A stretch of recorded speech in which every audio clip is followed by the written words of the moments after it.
Righto, intro is started. I better go live in here, shit. One job, John. Pretty much. So I think we're okay.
Racing isn't easy, but experiencing it is. iRacing puts you in the driver's seat with the industry's leading sim racing game. Drive on laser scan replicas of the greatest racing circuits from around the world. Go head-to-head against other drivers chosen by skill-based matchmaking to ensure competitive racing at every level. Compete across all your favorite series. In officially licensed cars, engineered to deliver the most accurate driving experience possible.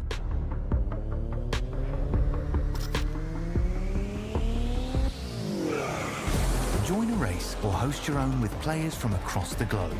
Race against the computer or in a league with friends. Feel the thrill behind the wheel. Visit iRacing.com.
Welcome, ladies and gentlemen, to the RaceKraft Simulations V8 Vets Split 4 broadcast for round 3 of season 25.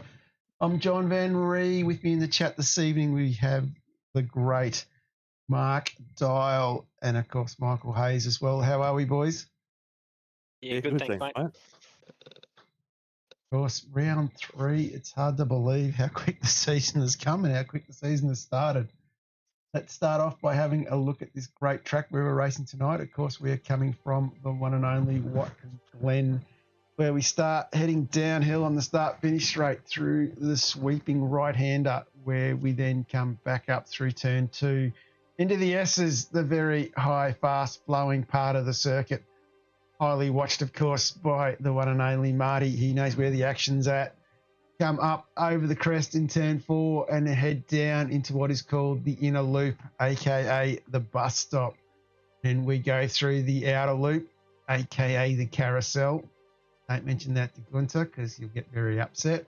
We then head down into the chute. We don't do the cup course here. We're doing the boot. We head down into the chute into turn 6, otherwise known as the laces. We then head down into the toe, and then we head down into the heel, or come up over the hill into the heel, into the hard braking turn 8. We then slowly turn ourselves back onto the cup circuit at turn 9, sweep through 10, sweep through 11, and then we cross the start-finish line again. It is a fast-flowing circuit. It is a great little circuit, this one. I really enjoy driving it. Of course, we are in upstate New York as well. These boys would have to agree it's a good little track. I definitely enjoyed it. Great track to drive. I always like Watkins Glen. Yeah, absolute staple. Let's have a look. Of course, we have the one and only Mr. Will Wilson again. He's gone out and done another flyby for us. Of course, poor old Will this time back in the Cessna. Apparently they wouldn't let him in with the F-18. I find that a bit disappointing from the Americans. But anyway, he's back in the Cessna flying over this great circuit. And you can sort of see the boot there out on the left. And of course, the inner loop, the great spot where we've got to stop there. You can see how fast and flowing it is coming in through the S's. 10 and 11, how fast flowing they are. The downhill complex that we have to go through into turn 1. Big thank you again, of course, to Will Wilson from W2 Motorsport, bringing us the airborne images. He does a great job. Noticing his piloting skills have greatly improved as well, so can't complain about that one. And before we have a look at the grid, boys, do you reckon we should have a look at the points after 2 rounds? Because I reckon they're quite interesting going into tonight's race. Sounds good. So leading the championship is Stephen Williams from DPR, and he is just in front of Sean Slater. So Slats, of course, he's MIA this week. He's up on the mountain. Of course, when you've got 40,000 followers on your Facebook page, I guess that's where you've got to be. Congratulations and a big shout out to the Bathurst Campus Facebook page. It's been very busy, very entertaining, some very, very interesting questions and some very ordinary answers. If you're not on that page, Bathurst Campus, highly recommend you look it up on Facebook. Even if you haven't been to the mountain or want to go to the mountain, all your information is there that you need to see and hear. Of course, the man in P3, Peter Wilkinson. Guess where he is, Mark? Third. He's looking good. He's on the mountain as well. So we are missing P2 and 3 tonight, which makes that very interesting. I just bumped the button. Sorry for that one. He is missing as well. Can you tell me that we're missing number 4 as well? I wish. In 4th position. And the management is having a serious conversation at the moment about whether we promote everybody where it sits now and not worry about the other 7-8 rounds that we've got remaining. But sitting in 4th is David Baldock. I don't know how that has happened. I really think everyone is quick for, myself included, need to take a good hard look at ourselves in the mirror. In 5th is Mick Power from the one and only Southern Cross Racing. In 6th is the Oceanic Sim Racing Whiz Kid. We threatened when I said to him, did you want to go up the split 3 with Mr. Korolev? And he said, no, I have a point to prove. I am here to get myself promoted by myself, and he has come out of the blocks absolutely firing. And, of course, that is Simon Black. The rookie Kurt Heath is in 7th. Yusuf Cortafides is in 8th. We did have Jim Caparonis. We now have another great Greek god in split 4. Jim's been outdated with Yusuf, and Yusuf is absolutely waving that Greek flag really well. In 9th, we've got Rob Baxter. Keep an eye on him. I reckon that we have a great opportunity for him with Wilco and Slats missing. Michael Hayes sitting in the top 10, mate. Must be pretty wrapped with that. Yeah, I expect somewhere in that sort of 15-ish range coming down from the previous split, so not a bad spot for the start of the season. And then, of course, after that, we dropped down Darren Friend, Simon Clapham, Obe Verbain, Darren Walden, Timmy Verme, Dougie Wright, Carl Pickering in 17th. Big shout out to Pico. In 18th, Pete Kelly. 19th is Darren Freer, the Leighton Larrikin himself. Pete Morris, I'll talk about him. Big story breaking there going into tonight's race. In 21st is Vaughan Robinson, 22nd is Kevin O'Neill, Rosie in 23rd, Leon Williams 24th, 25th is Anita Buckland. Someone's name missing off that list, and I'm not going to say who it is. I'll let you guys work that out. I know who. Anyway, we're going to move on and have a look at the grid because I think we've all come here to go racing instead of listening to me waffle. And quick little tap here to get myself back when I found that screen. Let's throw the grid up for a good propaganda as of the tape as well, a bit more room. Steve Williams from DPR Motorsports, the Canberra Cannon himself, has put himself back on pole again. I did say coming from DPR that this guy can drive, and he is proving it at the moment. And he shares the front row with the rookie from Sim Racer HQ, Abel Verban. That is a great effort from Abel. He must be pretty wrapped being parked in there on that front row. And then I said tonight, with two names missing, this is a great opportunity for guys to step up. Rob Baxter, CX2 Reality Racing on the second row, lines up alongside Simon Black from Oceanic Sim Racing. Watch these two guys. The next guy on the third row, JP Courier from Abersac Sim Racing. Hard luck story at Phillip Island and Bathurst. Could this be his night? He's put himself on the third row, the rookie. He's done quite well, and he lines up alongside Pacific Esports Racing, Marty Hughes. On the fourth row, we've got Yusuf Cortafidis from Unhinged Sim Sports. Michael Hayes, he's got this guy absolutely firing, Hazy, and you're doing really well. And he lines up alongside Shane Patterson from WKMP Sim Sports. On the fifth row, Bruce Galloway from W2 Motorsports, alongside Kevin O'Neill from We Race. On the sixth row, Dougie Wright. Great to see him well and truly up in the top 20, doing very well there from Old Mates and Sons. He lines up alongside the rookie Kurt Heath from Apex League Racing, Apex Esports League. And then we go over the page. David Baldock in the top 15. Come on, guys. What are you doing? And then, of course, sharing the seventh row with him is Darren Brent from Old Mates and Sons. Brendy quite well doing with his qualifying this season. On the next row, on the eighth row, we've got Joseph Grenshaw from Unhinged Sim Sport. That's two of them in the top 10. He lines up alongside Froglet Juice Racing's Braden O'Loughlin. On the ninth row, we have Peter Kelly from Team VGA. Great to see the veteran gaming boys doing very well in the top 20 as well. He lines up alongside Simon Clapper from Frontier IT Racing. On the 10th row is Glenn Wilbo from Omen Racing, lining up alongside Southern Cross Racing's Vaughan Robinson. On the 11th row is Darren Vermey, lining up alongside a Muppet of all things to see. On the 12th row, we've got Darren Freer from W2 Motorsport, lining up alongside Pico Industries' Carl Pickering, the man, the myth, the legend. If you haven't checked out his Facebook page, get over there, check it out. It wasn't a debrief last night, though, so I'm still waiting for the debrief. I'm a bit disappointed about that. And then we move on, of course, onto the next row. Michael Hayes from Unhinged Sim Sport. What happened, Hazy? You're a long way off the pace here, mate. I had some issues with my dash telling me to change gears a little early, but I worked it out by the end of qualifying, so it was just a qualifying issue. And, of course, you're lining up alongside Timmy Vermey from 1MLT. Robbie Williams from Player One is in 27th, and he is here to entertain us, and he lines up alongside Craig Rose from Quantum Racing. On the 15th row, Timmy Hall from Player One lines up alongside Mustang North Queensland, my favourite Dutchman, Greggy Shelton. And then, of course, on the 16th row, Anita Buckman from Old Mates and Sons. A little bit down the order there, but she's lining up alongside David Logsdale.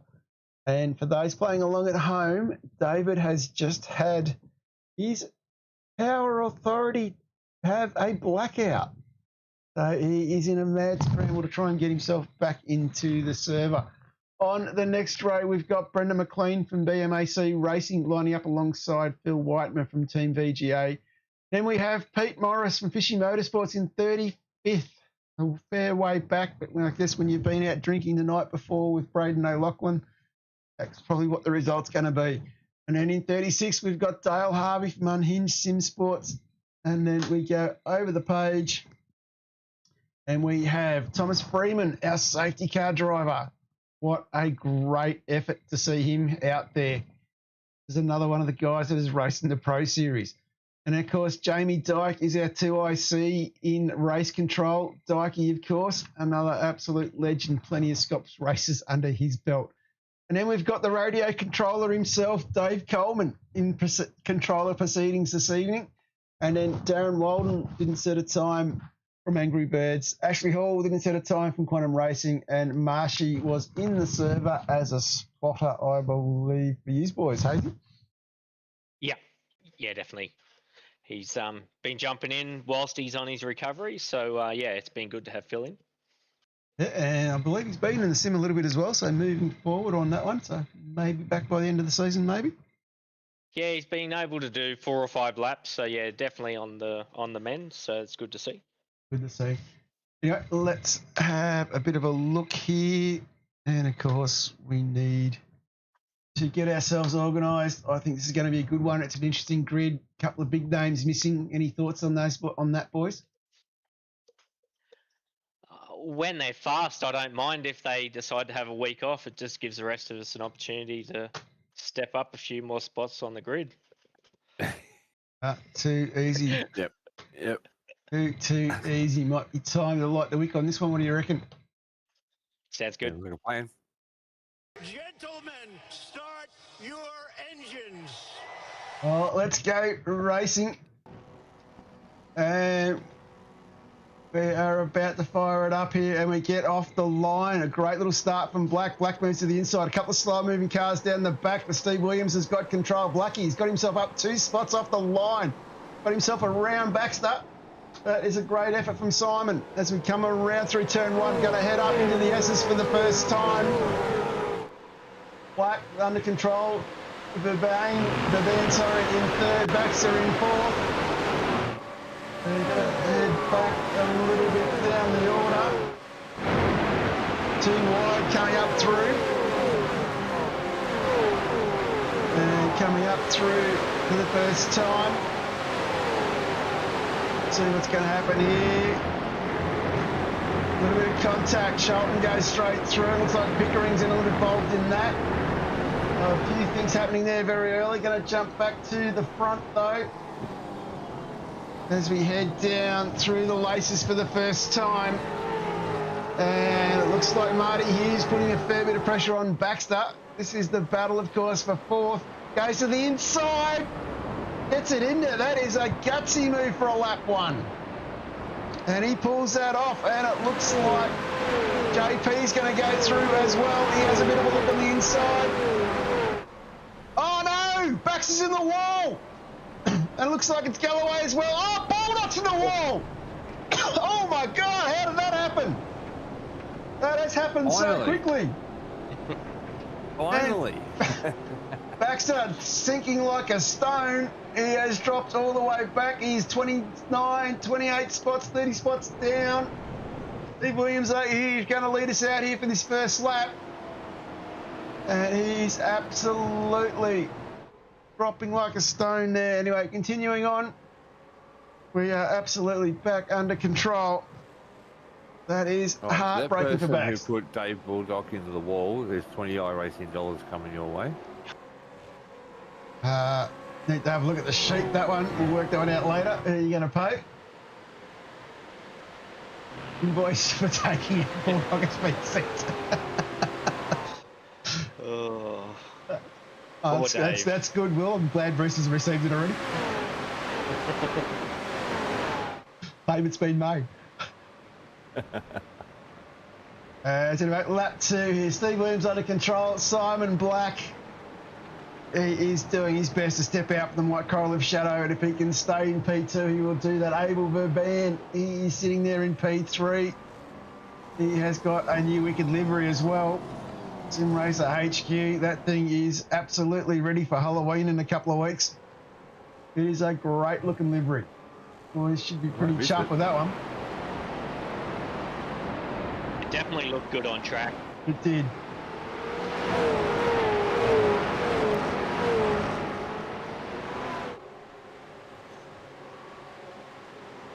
Ron Vandermeulen asking how come Pato survived the first lap. Well, the smart money was on Baldock, that's why. That front pack's broken away a little. course, big news from Sean Van der Meulen. He's now a 9.5 driver again. Those playing along at home. And notice Mr. Williams doesn't have the banner on. Oh, we'll get to that. Hasn't moved yet. Pato has slicks on here, right? He does. Just, no, JP is in his original paint. Yeah. Has he got new paint, or has he just put the old suit back on? Oh, it seems these boys are stealing my bubbles. We'll just get through this next lap. We can talk about it. They get right into the lane. And of course, Marty Hughes to set the fastest lap. There is our good friend, Mr. Pickering. He's got a fighter ahead of his hands here. He has been shuffled back already.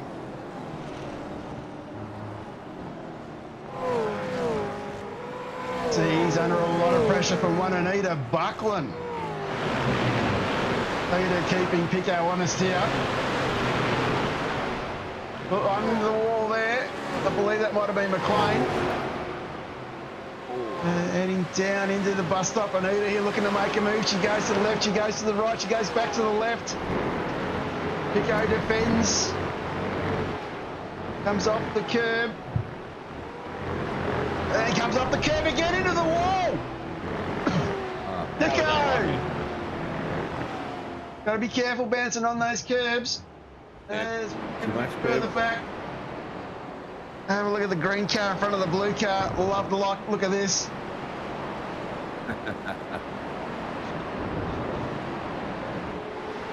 Love how he's representing his sponsors with his. Love the rear of the car too. That is a great stylish look. And Rosie coming in here, a little bit hot under brakes, trying to defend. He's into the fence again. That was fucking self-induced. Yep. Not great. Not having a good night. We'll talk about he's not having a good night later. We'll go back up the front here. Blackie under pressure from Verban. And just going to check on our good friend, Mr. Pickering.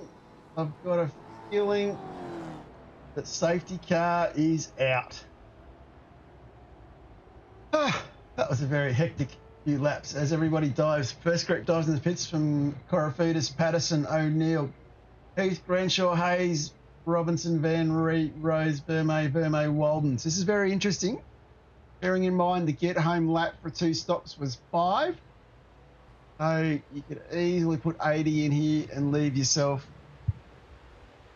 a tyre change stop for later in the race. So that is the game plan there. Pico, he's going into the wall. That's why we're under safety car. Have another look at Mr. Baxter. Coming in there on lap 1 into turn 1. It was a hectic first lap. You can see Bax here. He's got the line. He's clipped the other car into the wall. Getting plenty of airtime. Almost rolls. Comes back around, facing backwards. There's Bulldog. Bulldog's going to go to his left. Baxter's coming across to the left with Grenshaw. Clip Bulldog. Bulldog's into the fence. And very lucky Kevin O'Neill not involved in that one as well. He's probably the big winner. And then, of course, let's have a look at this from Bulldog's point of view as well. As we jump on to the next camera, we get into the helicopter here. We can see Galloway, Baxter into the fence. Bulldog makes a decision to go to the right, realises it's not going to pay off. We can see Patterson with a bit of a rub there. He gets through. Bulldog goes back to the other side and then gets shafted into the fence. A very, very rough night for Bulldog there. He didn't really have a lot of options in that. Nah. The whole right was blocked. He went for the only gap. Of course, he's in the lane. So at the moment, Darren Friend has stayed out. It's interesting. So we've got a few boys staying out. The rest of them are in. So Williams, Black, Verban, Hughes, Courier, Freer and Hall are in now. So the ones that didn't pit in that first time around, they've all dropped straight in. Okay, Brandy Clapham, Kelly, Robbie Williams and Pete Morris staying out. And because his boys dropped by bombshell while we're still under safety car on lap 5, so I've still got a lap to go. And not that one. And I thought I put one in here. Obviously I didn't. Or I did. And let's just go this way then. Seems we're breaking all the big news this evening. Here it is. Team AJR, JP Courier, signed up after tonight's race. He's joined the team. The boss is bloody stoked to have his old friend JP join him. JP moving forward into next week's race will be an AJR driver. So that was the big news that Mark Dole was referring to. Yeah, it would be interesting just to have AP join them. Definitely will be. Been friends for a long time. That'll be good. Probably good for JP too. I think to have a few boys working around him and getting a bit of help. Yeah. Kelly is in P3, Robbie Williams P4. We talked about these guys all the way down to Dougie Wright have not had their stop. Yusuf Korolev is leading our stop guys. Going to throw up their pit time. Their pit laps up at the moment. It's going to throw up their pit time. So you can see Yusuf took 20 seconds worth of fuel. Pato took 30 seconds. Pato put 70 litres in. So I would probably say Yusuf's taken about 53 to 60 litres. Probably about the same for Hughes. Hughes would be around that 53 litres. Blackie, a little bit more, probably closer to 60. Kevin O'Neill, he's got about 70. And you can see the few boys up front rolling some different dices on their fuel strategy. So we'll yeah, I decided to take a little bit more than the rest, though.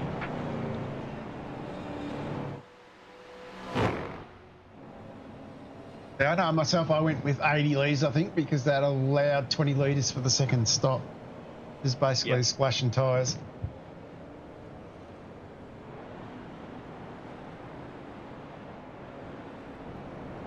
But Darren Friend chalking up some lead lap bonus points. Never hurts. No. No, he's had a good start so far this season, Darren, so... Yeah, he has done relatively well.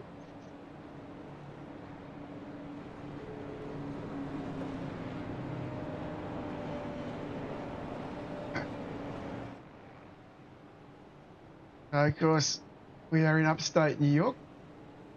Not quite up far north of Buffalo, so not quite in Jeff Eddy and Stacey Boyd's backyard, but probably closer to them than New York itself, New York City, so interesting part of the world. Of course, another track where SVG dominated in NASCAR this year. And very, very interesting place to watch those boys race on the Cup circuit. I believe maybe coming up in a season or two for us. So interesting times ahead there to watch. Hard to believe working with Bruce the other day that we're already looking at season 26 calendar. Scary stuff. Big shout out to Thomas Freeman driving our safety car. Like I said, we have got the A team in race control this week. For this season, we've done very well there. We have the controller himself in David Coleman. I think I sold it to him that coming down to Split 4 would be an easy gig, and I don't think we've made it easy for him yet. It hasn't been too bad. But I do believe, talking with Jamie Dyke, I've made it, myself personally, have made it very entertaining for him. Anyway, we may be about to go green this lap. Back under control. We've got Pico's car back out on track. Of course, safety car brought to you by RaceKraft Simulations. At 6 gone, still got the 37, so still a few to go. Absolute battle ahead of us here. Easy job. It'll be interesting to see. Amazing what $65 in a beer will do, isn't it, DC? It'll be interesting to see how the 9 that stayed out go for the rest of the night, whether it was a good move or not. A brave move. Like I said, like the earliest get home lap is 5. We opened the tank up to 100% this week, so plenty of ways to roll the dice, but always go with that analogy from Jamie McKnight. No, yellow flag stops a free stop in terms of time. Here you go. Thomas accelerates away from the field. It was 3 old mates cars that made that choice to. And for those playing along at home, I highly recommend watching the Split 3 broadcast tomorrow night. You are going to see some amazing safety car driving. Like, I haven't seen drifting like that since Fast and Furious. I'm not going to tell you how it ends. I thought you were going to tell us that Mark lapped the field. I haven't seen it yet either, actually. I'll show you after. Friendy has control. I don't know how many times I've ever said Darren Friend has got control of the field under a restart. This will be interesting to see how he goes. What does he do? Does he go early? Does he hang around?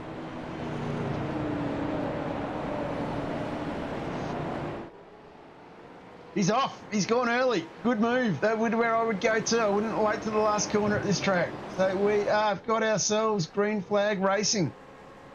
We are away again. That is a great start from Darren. He's got half a second on Clapham already. Kelly tucked in behind in third. Robbie Williams has missed the gap. He's very entertaining with Pete Morris behind him. Pete Morris, he's driving with a blood clot in his leg. He spent most of the day in ER, came home and got in the rig and raced. So the fact he's out there and the fact he's in fifth at the moment is bloody extraordinary. So hats off to Pete. As we work our way back, Anita Buckland in 7th, the other one non-stopper. Phil Whiteman the last of the non-stops. And then we move ourselves back to Yusuf Korofidis from Unhinged. He is the leader of the stoppers, effectively. Somebody asked him a question, is it better than VCOC? I reckon it's better than VCOC. The only thing it doesn't have is the 14,000 followers on social media liking it. So if somebody can send it to iRacing.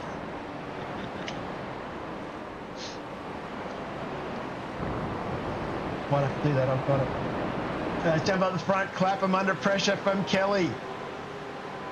Peter looking up the inside here, down into turn 1. Gets it nicely tucked in. As we move on to lap 7. Going to work my way back down the field a little bit. Pato. Let's show Pato, there he is. He's running the white livery tonight. He has Kevin O'Neill behind him. Going to keep coming down. Hazy's back in there as well.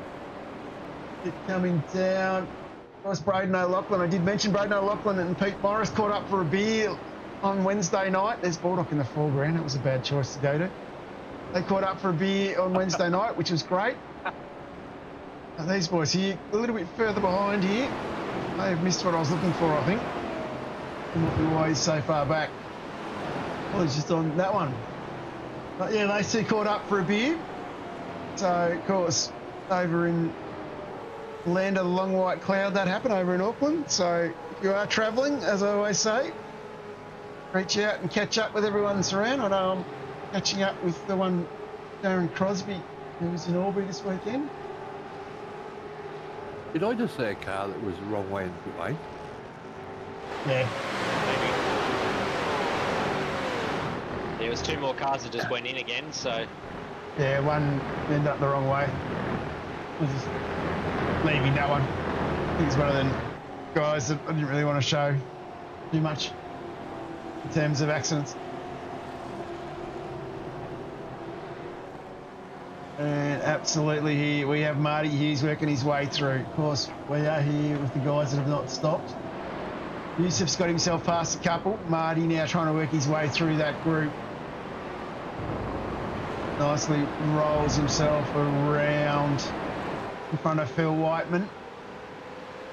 Blackie right tucked behind. You can see Blackie a bit further back, so Blackie's trying to work his way through. Side by side with Patterson.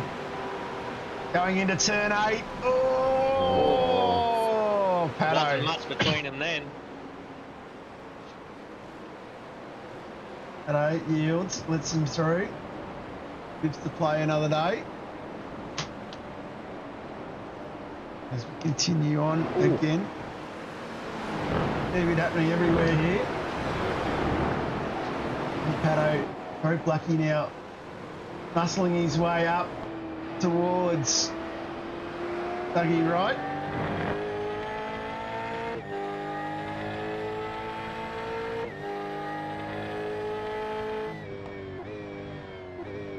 Down hard under brakes. Talking through a lap, drop it back down. Into 4th, up into 5th. Nicely crosses it, eases out of the throttle, bounces off the curb, takes a little bit of grass, keep it just off the wall. Hold it as long as you can, into 6th. What do you do here? Blackie thinks about the inside, goes back to the outside. Realises nothing to play, brings it back, 4th, 5th, into 4th, rolls through. The inner loop, into the outer loop, still staying in 4th. Just going to balance the throttle here. Keep it on the edge of the curb. Keep the throttle balanced. See the curb, full noise on the way out. Keeps it in 4th, into 5th, back into 4th, into 3rd now. Try and get on the curb. A little bit wider, looking for a quicker exit. Doesn't quite carry it all the way out. Gets up the inside. Now into the toe. Brings it back to 3rd. Holds it on the inside. Hold on the inside. As soon as you see the outside, give it full noise. Gets going again. Into 4th, into 5th maybe if he goes there. Yes, he does.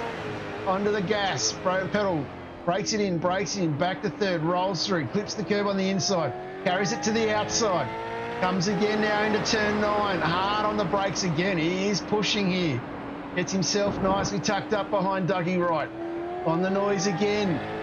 Coming here, you've got to balance this one on the throttle as well. Into 4th, lightly backs off, clips the inner curve, takes it out to the outside curve, comes into the final corner, pulls it back into 3rd. Now he's carried 4th, all the way round, out to the wall. That is a lap, of course, with Simon Black. As we come down into turn 1, pulls it back, 5th, into 4th, into 3rd. Clip the curb on the inside, carry it to the outside, roll it over a little bit of it. Not too far, you'll get a 1X and back into the S's. Blackie is on fire. Yeah, there's a few people attacking up and down the board. Marty Hughes is on top of the lead.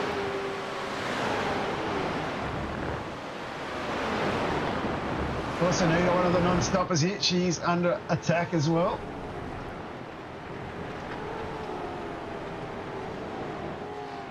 Simon Black going through on the outer loop. Nita nice, gives that a little bit of room, playing smarter. Knows who she's battling with. Whiteman tucks up behind. Patterson's the next one of the pit stoppers. Of course, that early safety car has really shaken up the field. As we're on lap 10. I missed this one. No, I didn't. There it is. A little bit of a clip into the wall. I'm just going to go find my good friend Kevin. He's in the thick of the battle as well.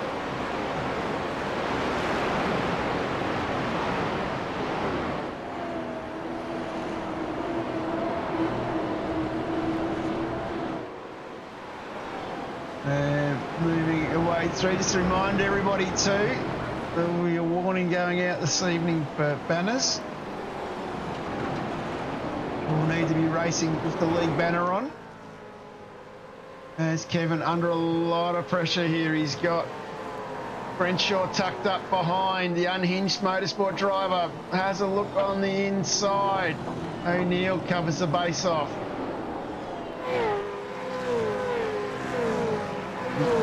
Looks like Greenshaw's going to get the better of him. Does Kurt Heath come through here as well?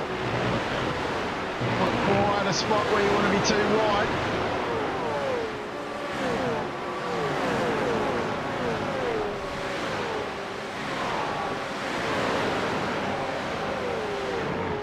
And Heath has a look up the inside. He's got around.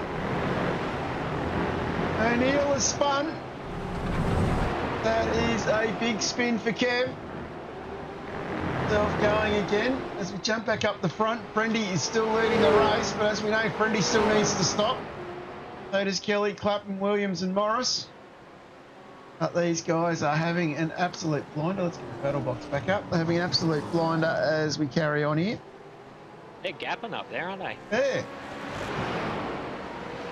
Well, they need to really gap if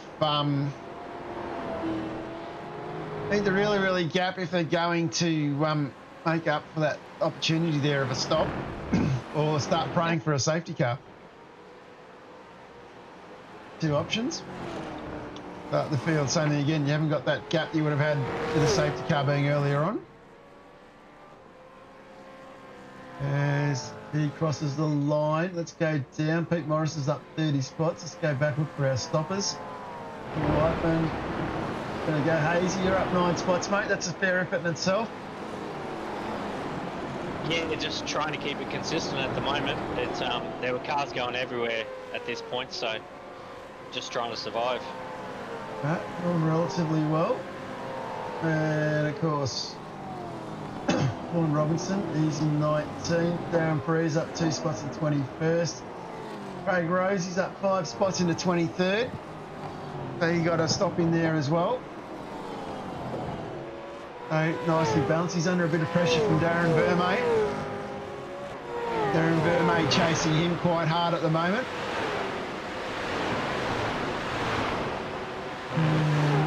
Here's another one. Back a little bit. Regan Shelton, he's up 5. Timmy Hall is up 6. Ashley Hall is up 12 and 29. A few of these boys making a few moves.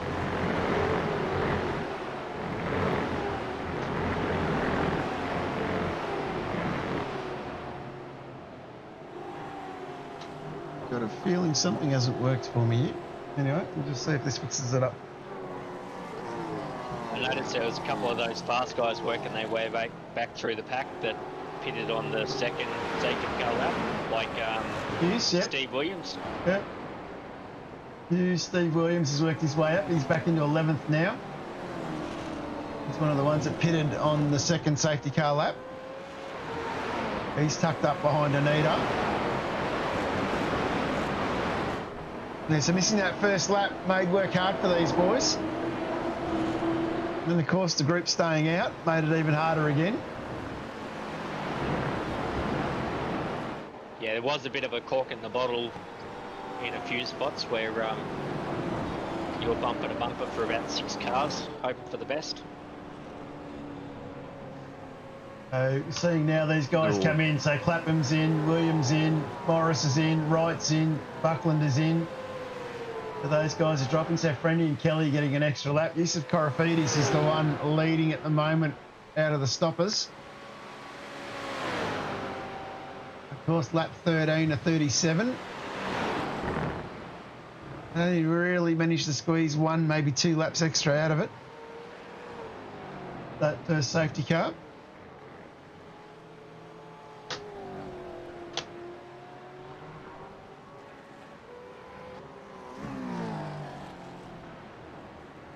Yeah, Yusuf was trying to push to build himself a bit of a lead before the other fast ones came through the pack. That's a smart move. Of course, looking at it, I don't think it was easy work for the others coming through either. No.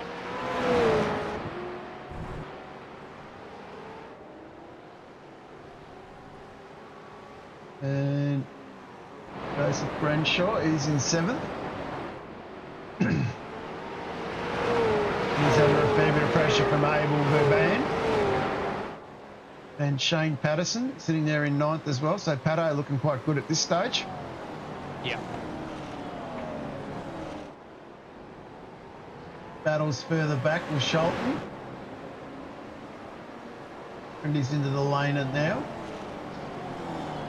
Aaron Vermey. These two side by side.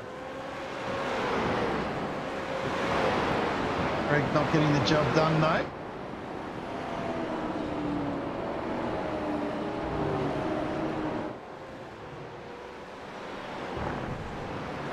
You're in the bad position there, John, at 14th. I was quite happy with this. The first stop had worked out well. I stayed out of trouble at this stage. Up 10 spots. Just nicely driving through, under a bit of pressure from Bruce behind. Yep.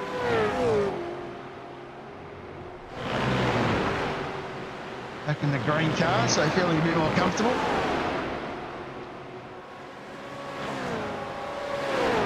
Getting a little bit out of control through the S's. I managed to sneak a spot in here.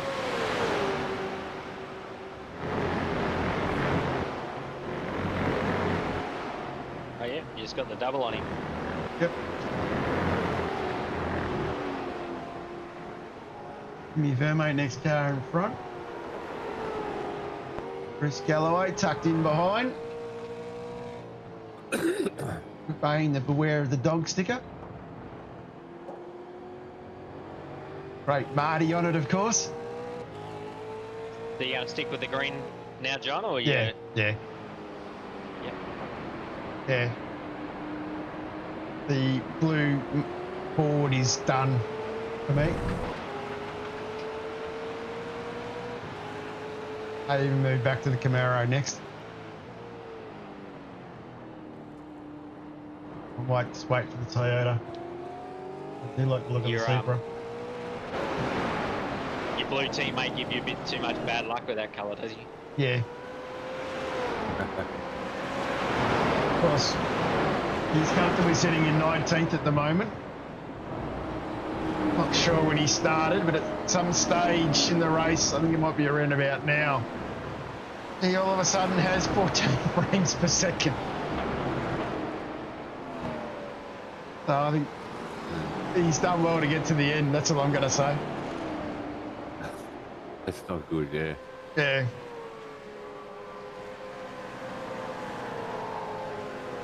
Wearing my wife's sticker is better. There's a few people that were saying they're having some frame rate issues. Yeah, like the rest of the practice, qualifying, everything was fine, no dramas. And then, yeah, halfway through the race, it just went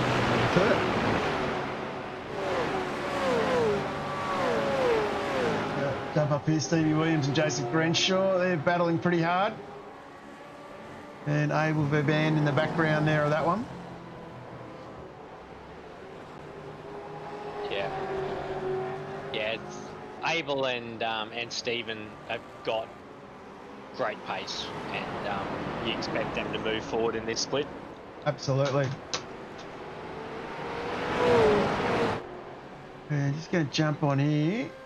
JP, he's got himself back going after that early incident. He's got himself back to 33rd. Well, now he goes over the next lap.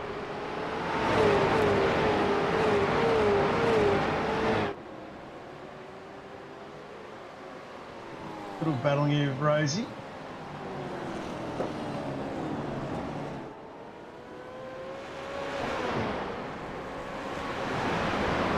There we go, Luke Goldman saying Abel's paint being done by Dean Longstaff. It has come up very, very well. And a big shout out, of course, to Blackie himself in the chat as well. And JP is having some technical difficulties. You don't believe the steering was connecting and disconnecting. So that is an even bigger blow for JP. As we said, signed up with Team AJR after last night. So hopefully the boys over there can sort out his issues. Get him up and running and get him going. He's going to try and deliver that one back. What happened there? Did he lose his wheelbase? Yeah, he's got wheelbase issues, I believe. Pedal issues. Yeah, I haven't spoken to him directly, but Yeah, you had a chat to RC and the boys passed a message on the broadcast. Here we go, Darren Vermate having a look up the inside here. Doesn't quite get it done. Got a lot of pressure from Shelton as well. These boys here having a ding-dong battle.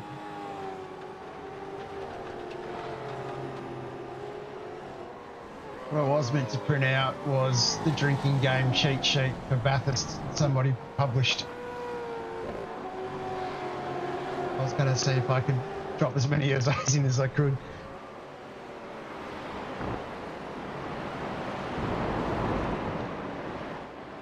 It's like they've used all the edge of the track. These are the best drivers in the country.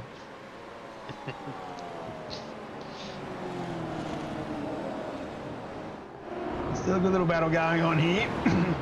I've caught up the Vermate. Caught into the wall there. This battle's starting to really liven up a bit. Shelton a little bit further back.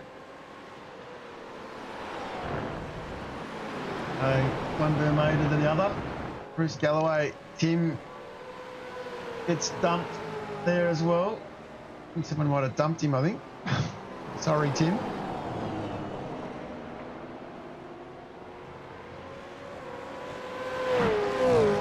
And go back a little bit. Hey, this battle back for a second. A little bit. These guys having a good battle. So the battles are not just at the front, they are all the way through the field.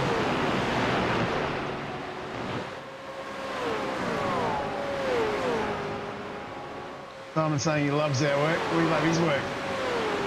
Sitting in third spot at the moment. Greg bounces across the curb. Yeah, some of these battles in the mid-pack are spectacular. You get 6 and 7 cars in a row, bumper to bumper. And it's like this all night. Yeah. Oh, he's been clipped! Oh. Shelton going backwards on the grass and into the wall hard there. I don't think that's going to move out of there. That was going to buff out. That was very aggressive. Gonna try and get that one going. Gets it out. Yep, he's moving. Keep an eye on that one. Front wheels aren't steering. Nah, I think that is going to bring out the safety car. Waiting to see if Freeman moves. That is not looking great. That front wheel is blind by the looks of it. Yeah. Never seen it look like that one before. Hey, Greg losing quite a few spots here. Very pointy end of the car.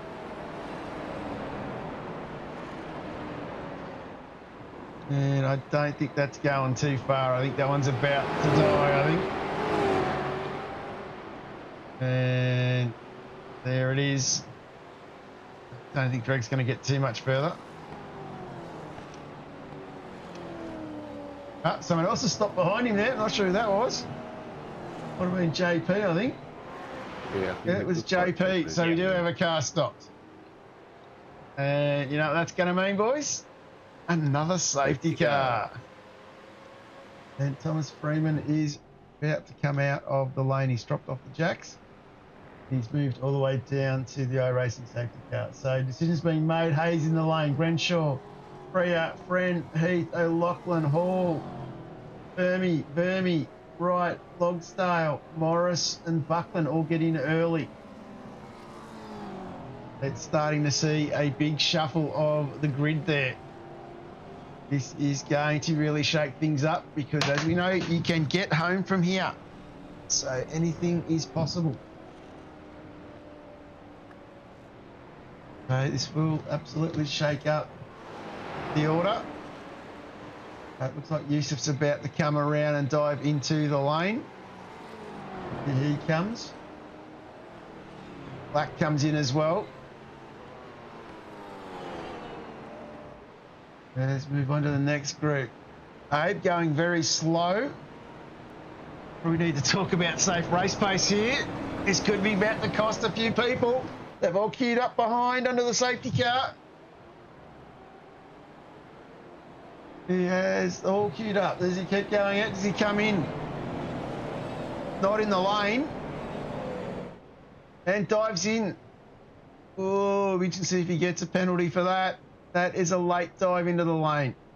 And another one further back there. Vaughan. Let me see if he gets penalised for that. We'll keep an eye on that one. Baldock, what's he going to do? Surely he's going to come in. He's in. And Hazy, you come in as well. Bulldog needs another swig of sheepdog. Yeah. I wouldn't accuse Dave of common sense, though. Yeah. So it looks like everyone's going to come in, which is the right move. Easy get home. We're talking 17, 18 laps on tyres. Yeah. So myself and Joseph had already pitted on the... we were one of the first to go in. Yep. So nearly everyone's done their second stop. Clapham hasn't done his second stop, which is interesting. Yeah. And there we go. Vaughan saying he can get a penalty. Lucky boy. And while we're on the safety car here, we might have a quick look at Kevin O'Neill's incident that we saw earlier. As we go to the Chook Raffle rewind on the onboard here, you can see tucked up behind Grenshaw. Comes in, lines up, you see the tap there, and it is all over Red Rover. Or Kevy. And you see facing backwards there. Another great look at the Abel Verbain livery from different angles. Yeah, I had to go grass to avoid them. And we'll go the second view of that one. We'll get in the chopper and have a look at the chopper saw as well. And you can see Kurt Heath, that little bit behind him, has that line. Probably thought he might have it. Coming in, doesn't quite get the overlap, gets the contact. Kurt plays the smart game, goes down the classic route. Plays on the bitumen, and poor old Kev comes out the other side. Probably lucky he didn't hit any walls. Car in still pretty good nick there. Yeah. Absolutely looking themselves okay. So, Marty Hughes is leading the field. Tucked in behind Thomas Freeman in the safety car. And of course, I reckon Kevin O'Neill again. I missed it. Where are you, Kev? I have Kevin O'Neill is in the wall. He has hit the wall coming back out after his pit stop, and he has towed as well. So that is not great for Kev. Night's just gone bad, the worse.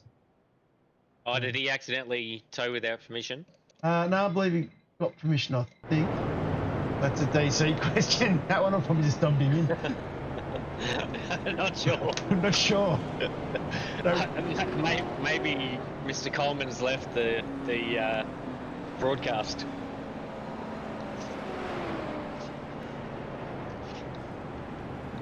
Definitely rolling through. Nick Coleman, he's learning and doing a great job. Thinking he will know after this. Not sure that's referencing to. Kevin O'Neill had really bad luck today. He definitely has had bad luck. This one didn't make sense. Yusuf coming in now. That's drive-through. Sorry. Yeah.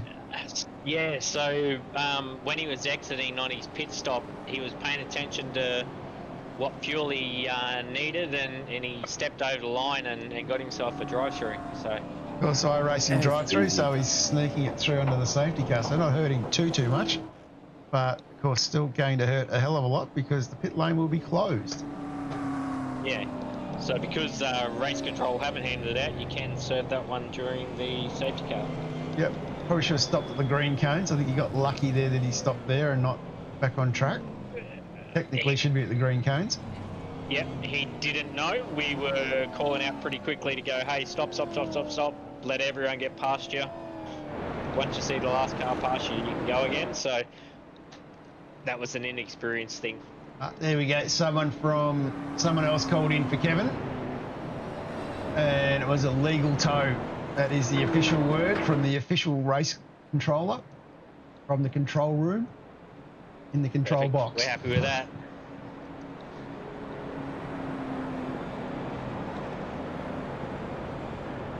At lap 20, I reckon we might be about to go green flag racing once again.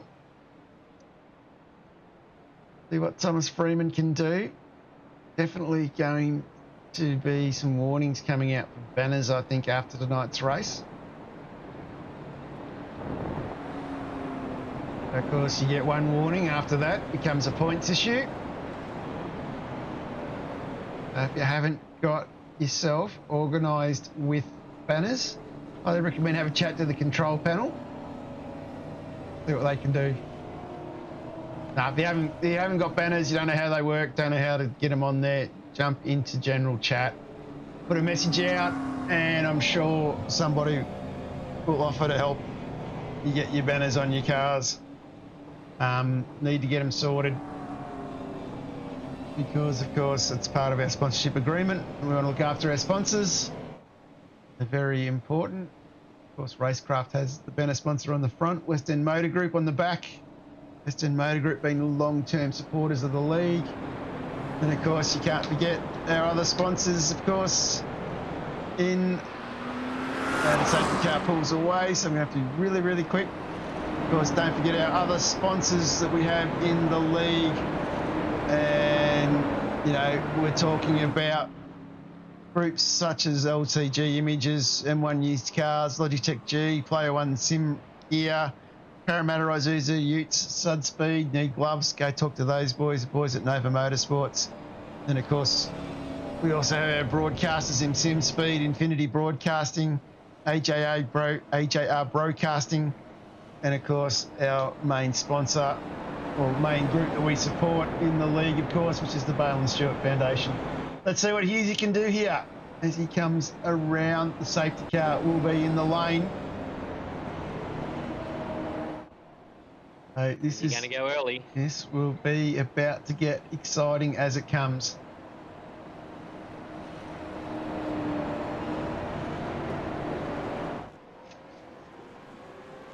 And we are green flag racing. He's gone early as well. Great to see. We are away. Let's see if we can get this one home. As we head down into lap 21.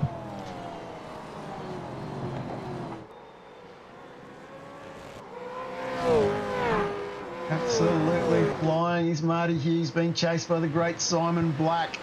Michael Hayes sitting in P3, up 22 positions. Moving really quick. Joseph Renshaw into fourth. Simon Clapham, he needs to make another stop still, but he's in fifth, up 13 spots. Abel Verban is sitting in sixth. So we have this ready to fire out to the end here. Clapham under a bit of pressure. Verban.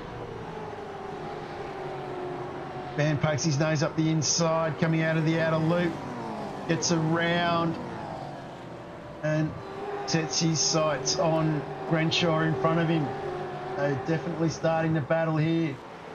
Stephen Williams, our pole sitter, he's back in seventh, making moves as well as he gets past Clapham. Next man behind Clapham, Darren Freer, up 15 spots. And of course we have Van Ree. Oh, Freer gets a bit loose. Van Ree makes some moves, so does Galloway by the looks. Patterson sitting in the back here. Van Ree moves into P8. A lot of pressure from the WT Motorsport cars behind. Patterson putting pressure into that battle as well. Go back up the front though. Hughes is about to lead them across the line here on lap 21 to start 22. They definitely a lot of competition happening.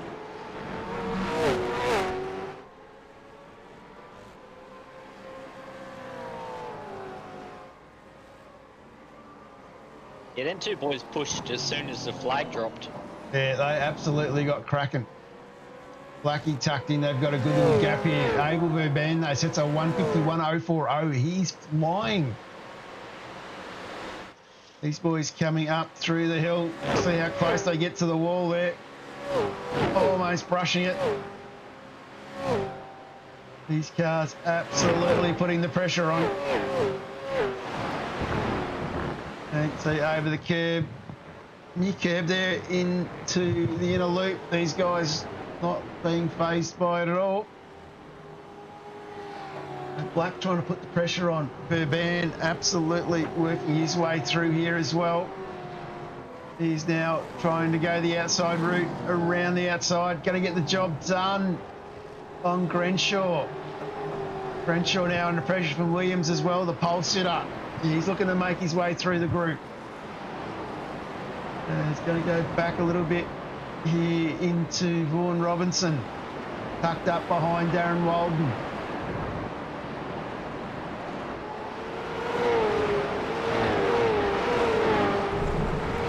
Gets on the grass. Ooh. That's not going to end well. He's found the wall. Gets himself going again. Yeah, he did well to just graze it and not aim it in the wall. And jump on in now of Rob Baxter.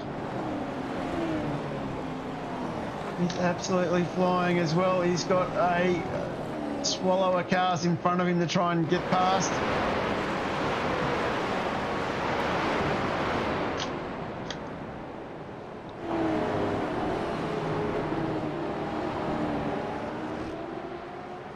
It's on the inside of Pickering. Comes around the outside. So these two still side by side going into the last corner. And there's a bit of action on the wall inside. Pickering's come across to miss a slower car. Oh no! That is Baxter and Pickering. Pickering dropping down spots. He's facing backwards in against the wall there. Hopefully he can get himself going. Going to come up here, Van Ree. Galloway hasn't got the inside. Van Ree, oh, he's missed the corner. He's hit the wall. Yep, doesn't look like it's turning. Gets it going again. No, the wheel's actually straight at this stage. Okay. And gets himself going. Freer pulls in behind Patterson, putting pressure on Freer. Bit of a WKMP, W2 battle going on here. And Patterson, of course, had all that early pace, qualified high up the order. Of course, we had a designated team leader this season, not advising anything to us at this stage. Yeah, Pato going to sneak through here. Yep. And it looks like Freer's going to come as well. Oh, no! That is... Come on, someone's got to say it. You can't park Unlucky. there. And of course my track map wasn't working on SDK, so it was like I got no idea when to go, so it was just had to sit there like a stone and ask race control to give me an opportunity to get around. But anyway. And you let Dave pass you. Yeah, Brad Hayes, yeah, I lost sight of the apex. Yeah, you had to say that, didn't you? yeah, Hayes, I lost sight of the apex. That was the problem. Yeah. Anyway,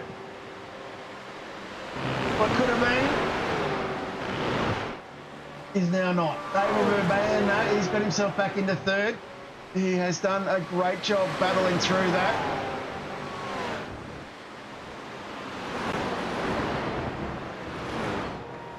And looking quite well, Hazy, tucked in behind there. You look fairly settled at this stage as well. Yeah, it wasn't too bad. I did pick up pretty quick that Abel and Stephen probably won't hang around in split 4 for too long. I think they'll move up pretty quick. Yeah, smoke coming from pit lane, I believe, is Dave Logstaff, Kevin O'Neill, I think it might be. Have a quick look. No, it's not that one. Not that one. Not the safety car. No, I think it might have been Kevin O'Neill because he had that engine blow. Here we go, Steve Williams about to put a move on you there, Hazy. Yeah. He put that move on 2 corners back. That's just where it paid off.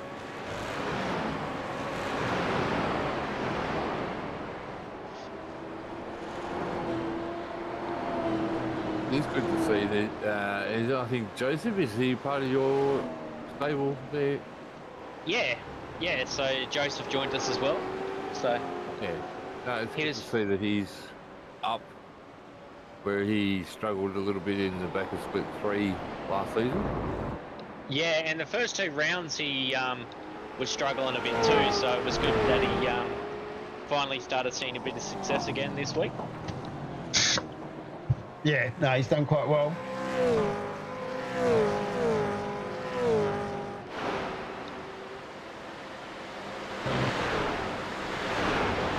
Lap 25 of 37.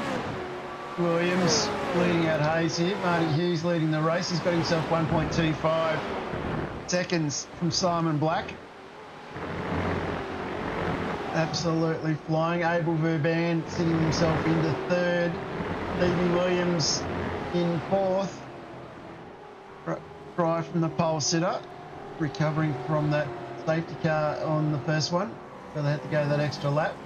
Michael Hayes up 20 spots in 5th. Great drive from Grenshaw up 9. Simon Clapham still needs to do a pit, but he's in 7th up 11. Bruce Galloway in 8th up 1 spot. Shane Patterson in 9th down 1 spot. Darren Walden rounds out our top 10 up 30 positions. So some big moves tonight. Wow. So he started from pit lane, did he? Pretty much. He would have started, pretty much in pit lane. Yep. That is a great recovery drive. Oh. Opens the door up for the leading larrikin. Oh yeah, and then Ashley Hall would have started at the same place, and he's only 29. a few cars back. Bria tries the route round the outside.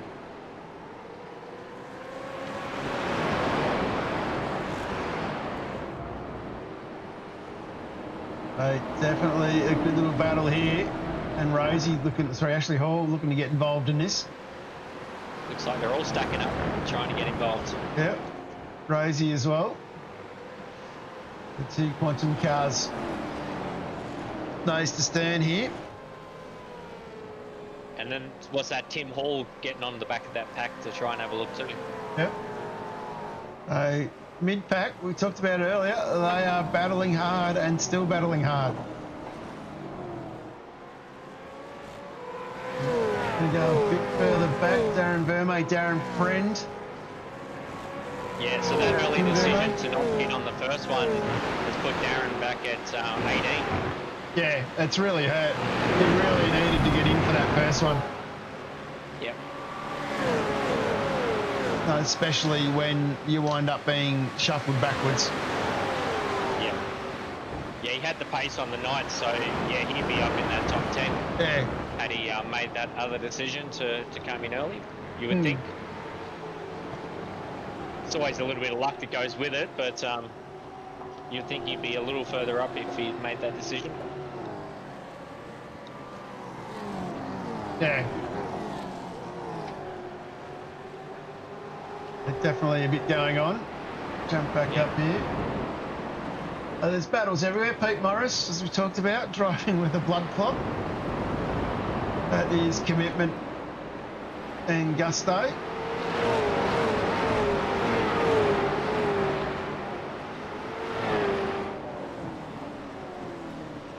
Definitely a fair bit going on throughout the pack at the moment. Marty Hughes hasn't walked away from Simon Black. Lucky here is absolutely still less than a second behind.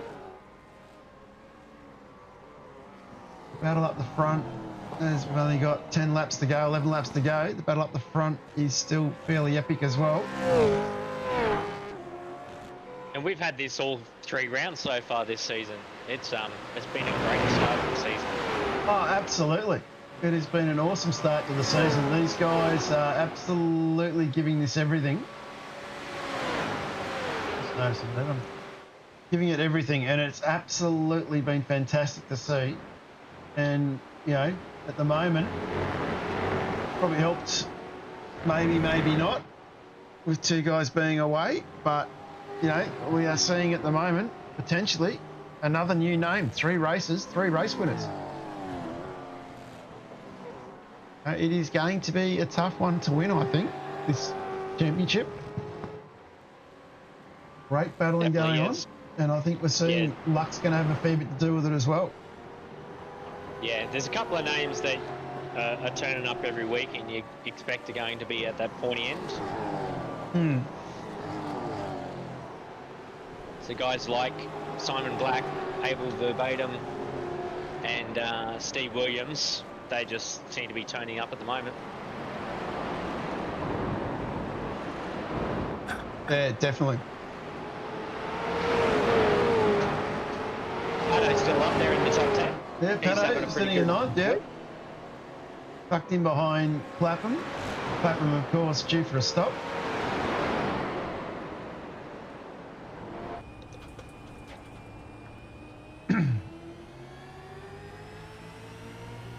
No, it sort of hasn't had too bad of a night. Of course, last week had issues with accidentally bumping wet tyres. Didn't have that issue last night. It's not the first one. No, not the first one. I don't think it's going to be the last one with the new setup. And Galloway ducking down the lane. So Patterson moves into 8th. Yeah, so Shane last night, great drive from him. Like I said, the only probably worst thing happened to him was being held up that little bit under the safety car. But yeah, it was a fairly composed drive, which was great to see. Shane's working very hard on his pace and working very hard on his racecraft and working very hard on his endurance. And yeah, it was good to see him have a great result. And particularly when at this stage of the race in his Discord channel, he's got someone counting down 20, 17, 15 frames per second. Yeah, so he had a fair bit of action going on and we're trying to problem solve Baldock's issues on the fly as well. Probably didn't help Pato. He's doing well here. Yeah, his single lap pace has been good for the last few seasons. If he can get a bit of luck going his way across the season, I'm sure he'll do well. Yeah, a bit of luck and yeah, just working on that little bit of racecraft and just that little bit of endurance. Like, you know, you got to remember 200k race is basically 90 minutes. Or just under 90 minutes. So you've basically got to realise, you know, you're not going to win it in the first corner. You're not going to lose it in the first corner. You've got to work out who you're racing with and play smart and make smart decisions. Like, don't lose the side of your corner and hit the wall. There we go. Clapton's into the lane. Patterson moves into 7th. Well, even like that, that was a lot of composure for him to just sit back and wait for that pit stop to come up. Yeah, well, we were telling him that Clapham needed the pit, so he was aware of that. Yeah, he didn't force the point. Yeah. And if Clapham didn't pit and he was still left there, it'd still be 7th because, you know, as you know, you lose. You get the DSQ for only having the one stop, so. Yeah. Yeah, we were covering that base with him, so. Nice. Yeah. So Walden and Ash Hall are still moving forward? Yeah, still working on it. Walden's now up to P8. He's up 32 spots. That's a good drive by him. You're up 20 spots, Hazy, in 5th. That's a fair effort as well. Starting from 25th. Yeah, it was definitely a good night for it. I just managed to stay out of trouble was the biggest thing, and yeah, not push the point. Like we were just saying with Shane, I didn't push opportunities and I just stayed out of trouble. Simon Black got that gap now down to 0.6. Verbain's starting to close into this here as well. This is starting to shape up, I think, for an epic finish. Yeah.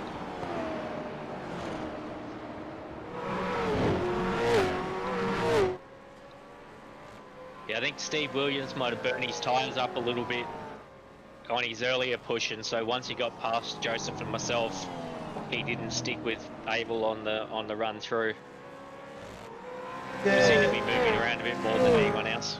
It's a hard task to push through the pack, look after your tyres. and then they come out the other side of that, having pace to come at everybody. Yeah.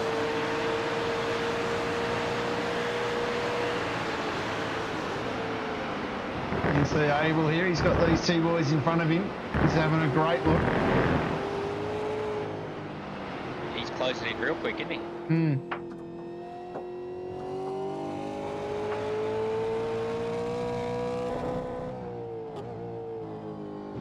Nicely composed.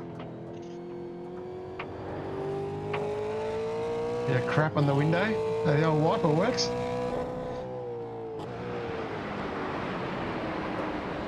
You boys were complaining during the official Bathurst because their wipers didn't work properly, didn't auto work.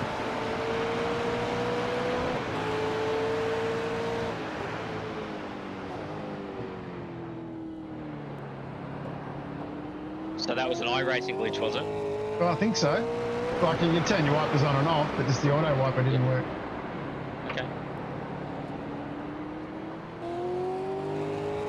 Which was quite funny in the Sunday session because there was only 10 laps on dry tyres out of 161 laps. There we go, here saying his tyres are cooked. Tucked in nice and behind these guys. This battle absolutely starting to fire up.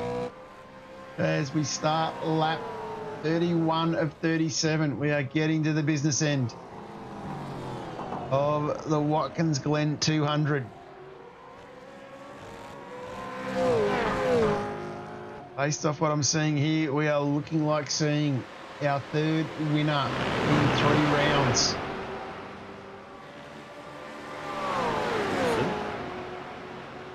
A few laps left. Anything can happen at this point with how close they are. Anything can happen. Waiting to see Vervain, Black and Hughes can throw half a second over all 3 cars here. Simon moving around a little bit through that bus stop there. A fair bit of movement. Nice exit out of the loop though by Hughes. Yeah. Gets himself back out to half a second. Abel definitely looks like he's got the best tyres out of the 3 of them if he can make a move some point.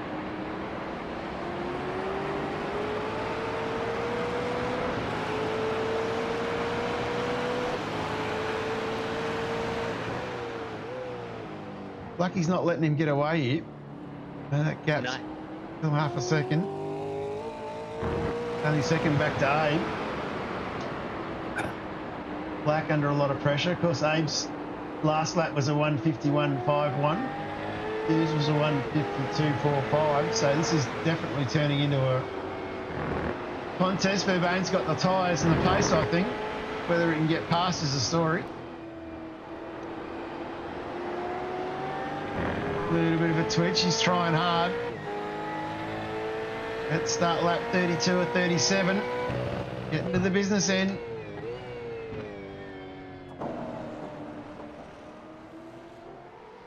This is an epic battle.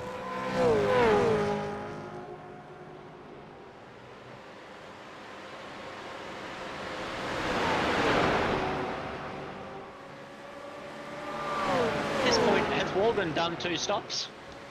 Walden has done 2 stops, yes, yep. Okay. Black under a lot of pressure from Verban here.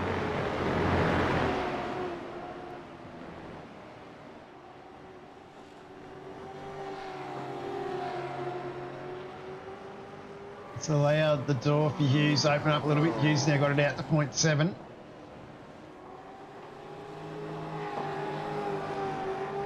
Black here having to get his eyes forward.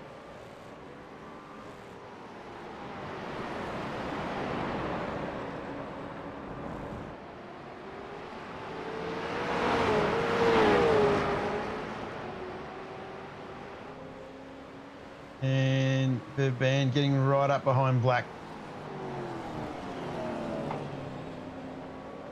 The move to come here shortly, I think.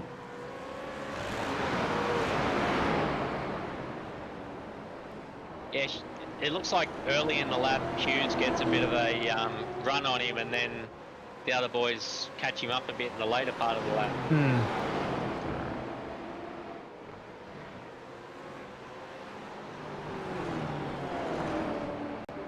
Definitely fighting very, very hard.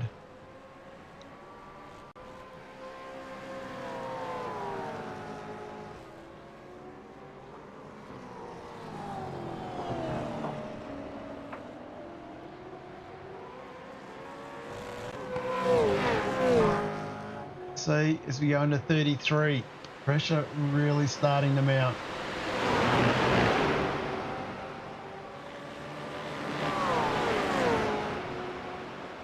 Head down to the bus stop.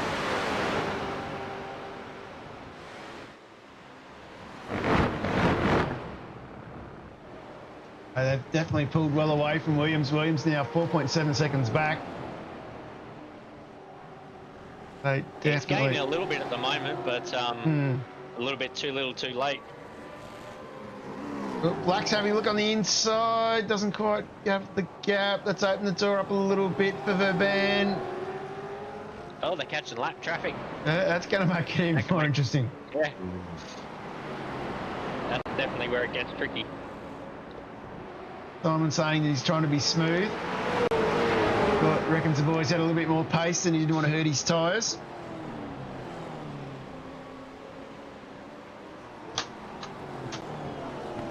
Yeah, I think the guys in, well, the other two will be trying to do the same. If you hurt your tyres, you're going to up at least one lap.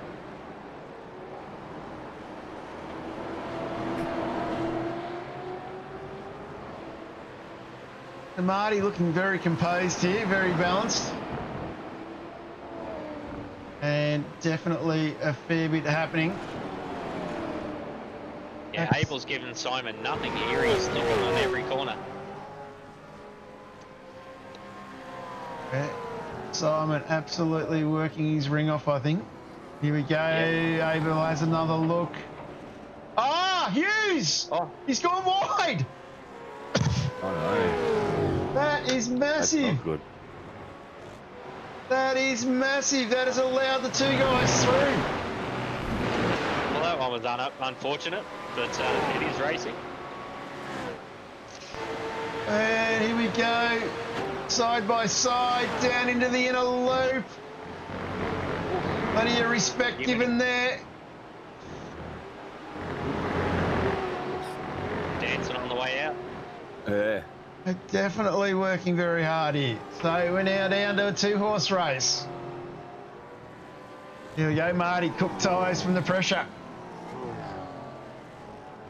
And what can Simon Black do here? Abel Verban absolutely all over the back of him. Can Hughes catch up? Can Williams get Hughes? Still a long way to go here. As we have 3.5 laps to go. Really hang on to those tyres. He's more experience of doing it, so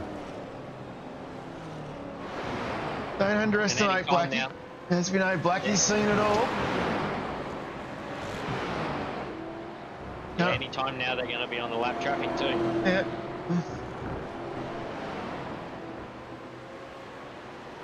It was Simon Black, one of the names behind OSR Dev. They ran for 1 million seasons. And I'd probably say 2/3 of our field have raced in OSR Dev at some stage. And they used to run that on Tuesday nights. I've done a race. A race. Oh, Black's gone wide! Oh no. Oh. That's just opened the door of Verban. Verban, he's going to walk away with this. He's looked after the tyres. He's made it last. Oh, Simon. We could still do the same thing. Yep, it's not all over. No one wants to lead the race. Like I said, we're going to have our third winner. We keep going like this, but they keep falling off. Could this be Stephen Williams doing a Stephen Bradbury? Verban now, the man in the hot seat. Black trying to chase him down. Marty Hughes in P3. Stephen Williams, our championship leader, sitting in P4. Michael Hayes up 20 spots. P5. Joseph Crenshaw up 9 in 6. Shane Patterson in 7th. Great to see Pato in the top 10. Darren Walden in 8th, up 32 positions. Darren Freer up 14 positions in 9th. Ash Hall up 31 positions in 10th. Braden O'Loughlin up 5 and 11. Rose and Hall both up 16 and 12 and 13. So some big movers in the field. Pete Morris in the top 20 in 15th, up 20 spots. Certainly there's a lot of green in the top 20. There is a lot of green. I'm not going to tell you what the colour looks like where I am, but there's a lot of green in the top 20.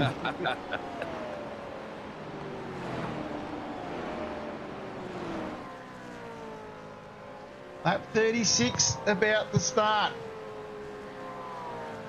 Who to go? Is he going to make turn 1? That is the question. Yes, he does. This time around he does.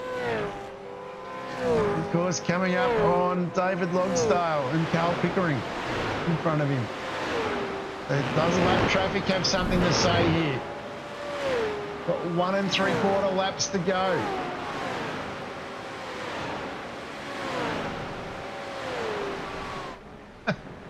Rushy, big goal. As he nicely gets through, David getting out of the way and heading down into the boot itself, out of the outer loop into the laces. Gets himself around there. Got a little bit of a gap now. He's got about 1.8, 1.2. I think the lap traffic has come into play a little bit here and opened up some gaps. But that has also seen Marty Hughes get onto the back of Blackie. And Stephen Williams, the championship leader. Could he be about to have a last lap rush? I've been saying that he made a brake bias adjustment for the first time in a race and blew the next turn. Rookie. Fair enough. Do brake bias adjustments in rally cars? That's a legit question, I don't know. So, Simon Black, Yeah, P2. Carl Pickering getting out of the way, so a little bit of lap traffic here. Could be, hopefully not have a play what happens next.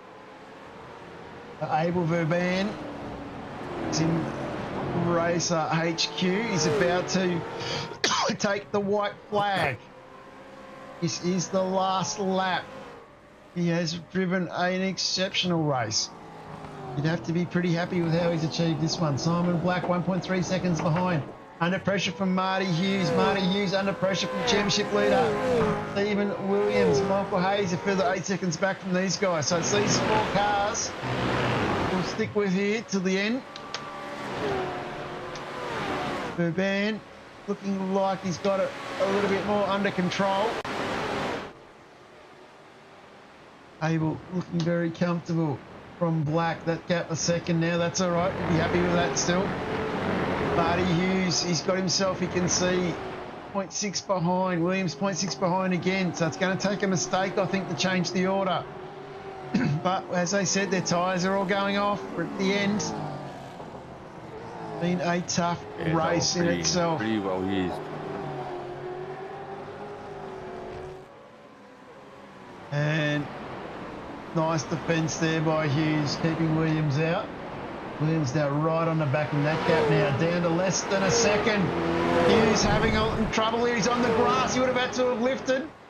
Does this open the door up for Williams? No, Williams didn't get the exit he wanted. Tucks in behind. I think Williams might have gone a little tough. Yeah, might have been. As Verban comes around into the cup layout. So we're about to go through 2 more corners.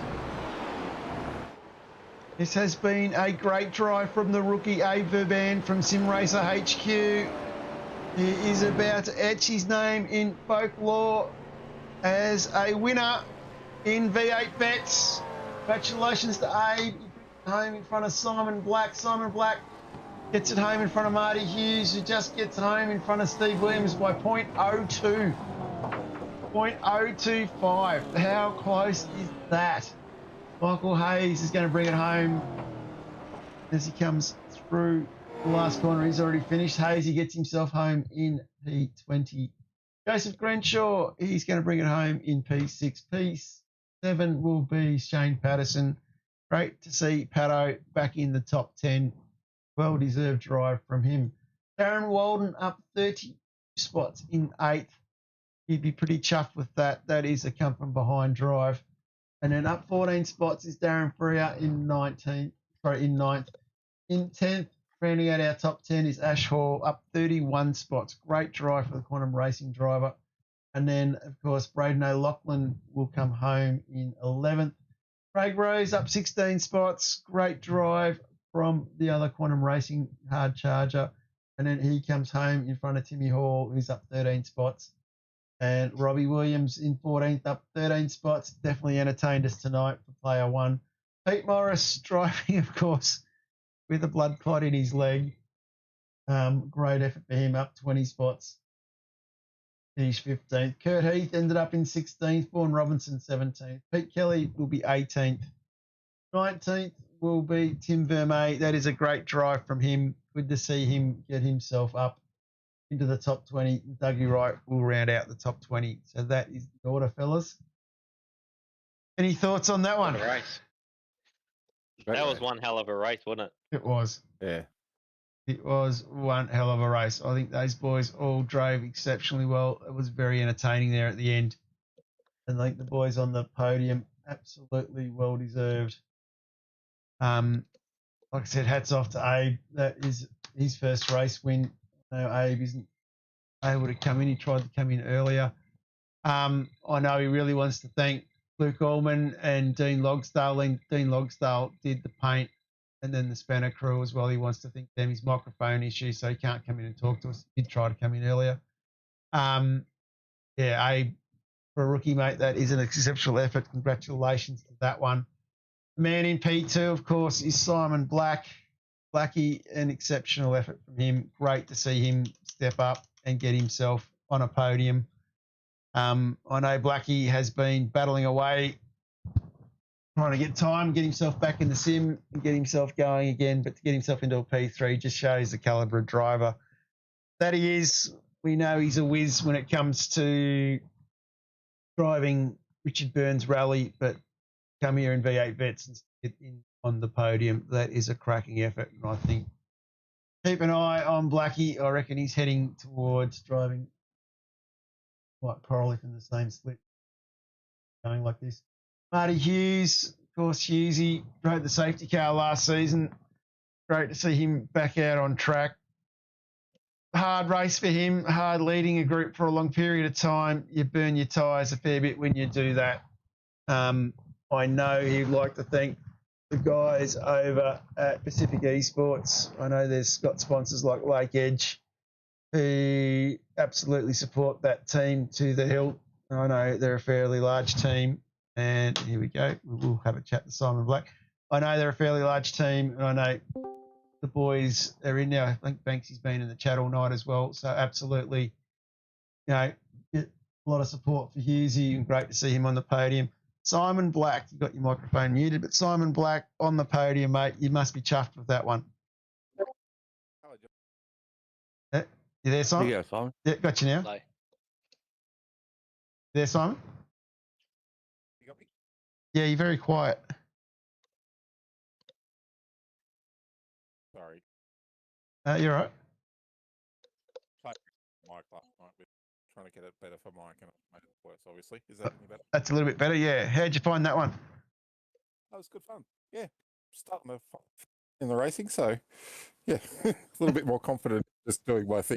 When I first got back into vets, I was afraid of crashing into people all the time, and sort of got my feel back a little bit. So yeah, getting there, starting to find a bit of pace.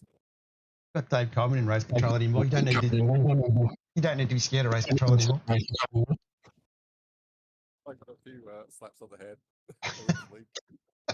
My first few races, but I'm pretty used to race control now, so I told myself in for most of them. But congrats to Abel and Marty tonight as well. Well, last night that was good fun. I really enjoyed it. try and iron out a few of those mistakes in the pit stop and locking up into turn one, and yeah, we might get there. It's great to see you on the podium, Simon. Anyway, like you've done a lot for for sim racing in Australia over the journey, mate. And it's great to see you actually. Like as a lot of people know, I spent a fair bit of time with you, Pro Series, race control, all things. But it's great to see you and Mike come out from the other side of the fence, get in a car, come on a Thursday night, not worry about any of that rubbish of running a league or 12-hour races or any of that sort of stuff, and just come and drive and have some fun. And I really enjoy the fact that you boys are doing that, even though Mike loves to pay me out any second he gets. But absolutely love the fact that you two blokes are in here having a crack. No. Yeah. So congratulations, mate, on your P2. Thanks very much. I enjoy I enjoy just getting back and having a race. It's nice to just show up and race again. So big thanks to you and all the guys that do race control and the broadcast and everything. So it's starting to find my feet again as just going as a racer. So that's nice. That's good, mate. Still got another 7 races to go this season, and it is looking at the way we're looking at the moment. It is open to everybody. Let's have a quick look. Sorry, you go. Oh, no, sorry, mate. No, I was just going to say, it might be a pretty interesting season. I might try and do more than a couple of laps practice each week, and we'll see. Good. Let's have a quick look at the championship points before we get into the car of the day for M1 cars. Let's jump into the championship points after 3 rounds, because this has some very interesting implications. Of course, as we said, no drops rounds in this yet, but as we said, we had Peter Wilkinson and Sean Slater up on the mountain for Bathurst this weekend, so they didn't drive. So Steve Williams, of course, he's got himself 39 points, still ahead of you, Simon. Abe's moved himself up into P3. He's only 11 points ahead of Hazy. So Hazy, you've moved yourself into the top 5. And in front of Dave. In front of Dave, yeah, you passed Dave. Good job, love it. Kurt Heath has moved himself to 6th. 4 points there, 1 point back to Darren Walden. Yusuf Korafidis, he's sitting in 8th. Simon Clapham in 9th, and Darren Freer rounding out the 10. So you can see the way it's going at the moment. If you're going to get yourself scoring consistently in that top 15, and if you can get yourself up to the pointy end of the top 15, you're going to build yourself a season. 3 races, 3 winners. Can't ask for much more than that for a season either. So we are definitely heading into the right direction there. Well, I've got all these guys in the chat. We'll start with you guys first. Who is your driver of the day? Mark? Well, I'd throw out Walden to start with. Up 31, was it? 32, yep. 32? Yep. I was going to lean on Joseph Crenshaw after having a horrid season for the past couple of seasons. Yep. He's done well to be up there in the top 10. Joseph, yep. Keep talking. Simon, do you think for your driver of the day? Simon's gone quiet. He's muted his mic He's again. muted his mic again. Look, that's a toss-up for me, Hazy. I reckon you, buddy. Like, top 5, up 20 spots. Walden's come off the back of the grid. That's Michael. I was actually going to say Michael, so I thought Michael did a good job, so nice job, Michael. And we've got a couple of Michaels out there in the chat as well. Like Fab's gone for Hazy as well. But get to the typing part, and I'm going to be real lazy. Well done, Hazy. Thank you. We'll give you that one. I think you've done well, buddy. We're back in 25th. You've got the strategy right. You've stayed out of trouble. Yeah, I think I'll throw that one to you. So learn ways to change gears. Yeah. Didn't hit me. Yeah, I'm glad I worked out that before we started racing. And yeah, just wanted to show the new guys in the team that just don't push the point and keep it clean. That's why Joseph and myself were able to stay up there. We might not have been the fastest, but consistency just kept us in that high spots, so that worked out really well for us. Too easy, mate. And like I said, you just got to keep that consistency and keep working on it. And I know you're quick, and I know you will work your way up the order there, heading to the pointy end.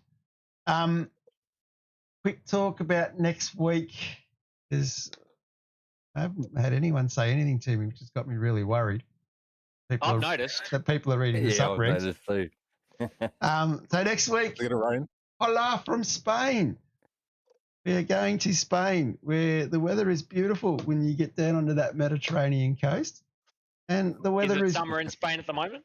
Oh, it's shoulder season. It's early autumn. Yeah, it's cyclone season, is it? And you know what they say. You know what they say about Spanish sunsets. So for those who haven't cottoned on yet, we are racing, of course, in the one and only Algarve, which is a beautiful circuit down on the Mediterranean coast in Spain.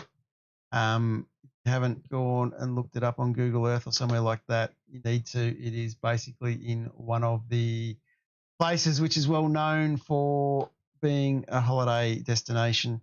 Highly recommend, though, that you have a good read of the sup regs.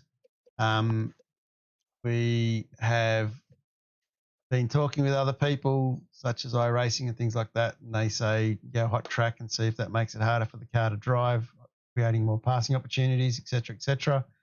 So we are looking at a partly cloudy day on October 16th at 12 p.m. It'll be 21.6 degrees and an ambient temperature of 20.6. The cloud cover will be 25 to 44%. The chance of rain is nil. Humidity is quite up there, of course, because we're on the coast. It is 87 to 100%. The wind will be 22 to 25 kilometres per hour from the east. They've got a bit of breeze as well to deal with. And, of course, make it even more interesting, practice will start at midday, and that is something that's very interesting in itself as well. But the qualifying won't be until 3 p.m. in the afternoon. The warm-up will start at 3:30 in the afternoon, and then, aka Formula One style, we do our quick track observation in our 5-minute warm-up, and then we start the race at 4 p.m. So, of course, Algarve is another 200k race, and that will basically mean we'll be finishing very close to sunset. So it'll be an interesting one. Hope to see how the sun plays out with that one.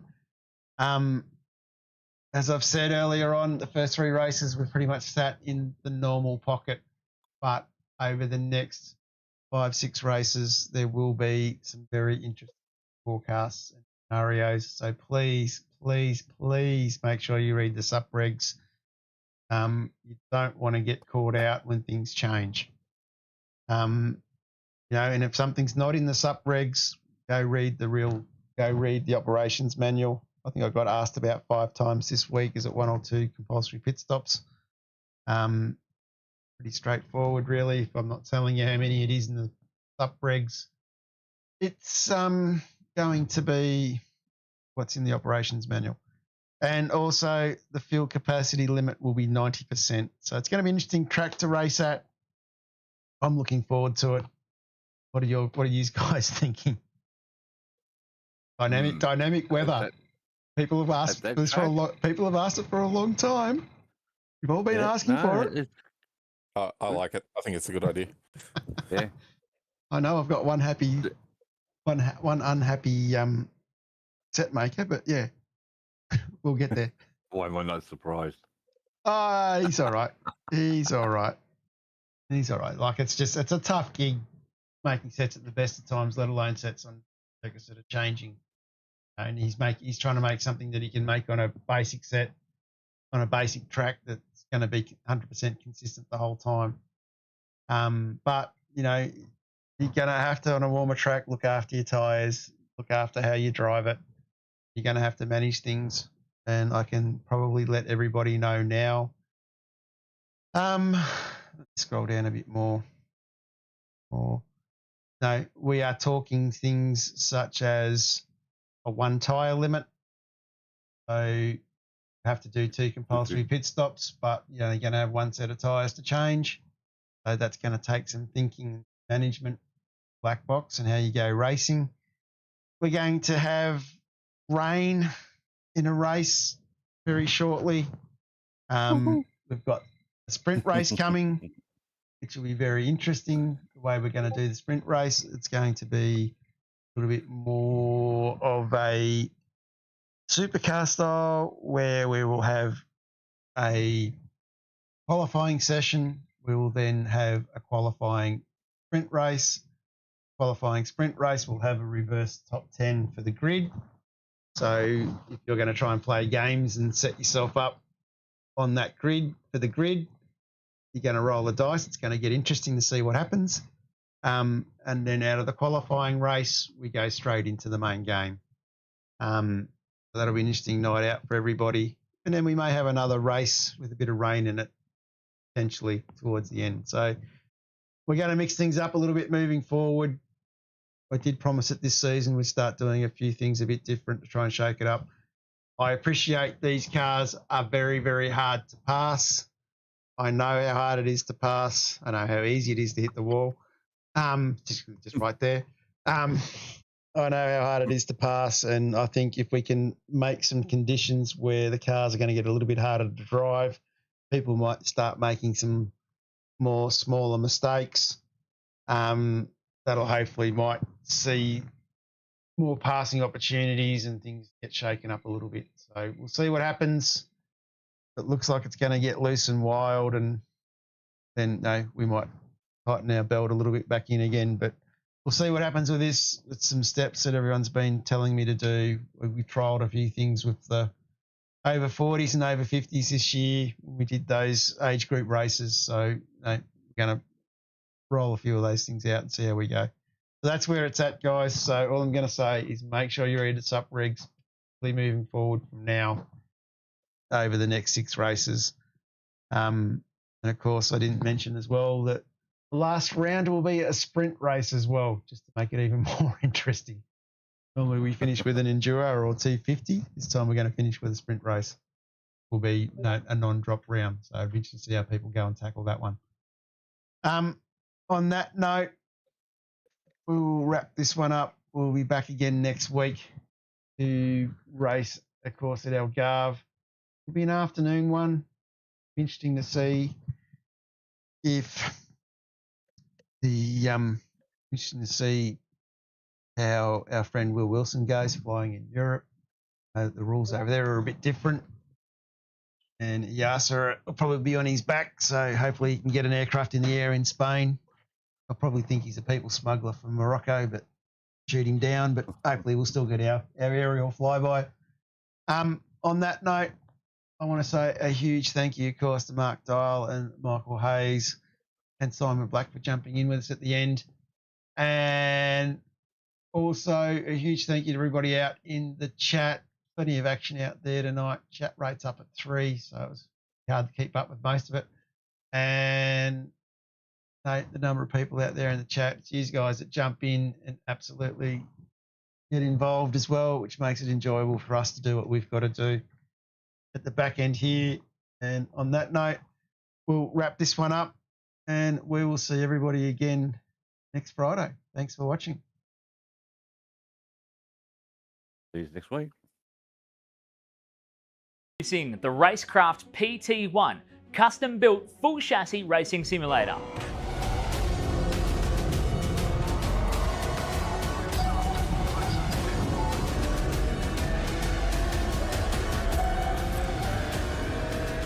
The design project, codenamed The Cage, an 80/40 extrusion chassis sitting on top of a Sigma Integrale DK2 Plus 4-point full motion actuator system.